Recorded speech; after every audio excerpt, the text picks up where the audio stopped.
बिस्मिल्लाहिर्रहमानिर्रहीम।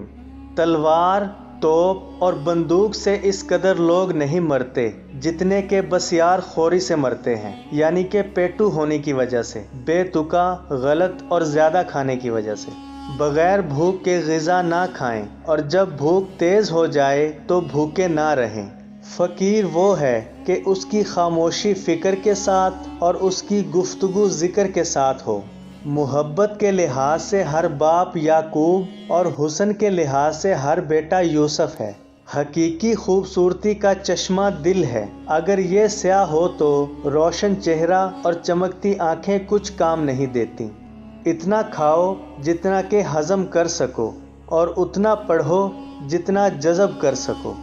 दिल आज़ारी सबसे बड़ी मुसीबत है, यानी किसी का दिल दुखाना सबसे बड़ी मुसीबत है। नज़र उसी वक़्त तक पाक रहती है जब तक ये उठाई ना जाए। किल्लते अक़ल का अंदाज़ा कसरते कलाम से होता है। किसी की निस्बत बुरा ख्याल भी दिल में ना लाओ, क्योंकि याद रखो कि उसका अक्स उसके दिल पर ज़रूर पड़ेगा।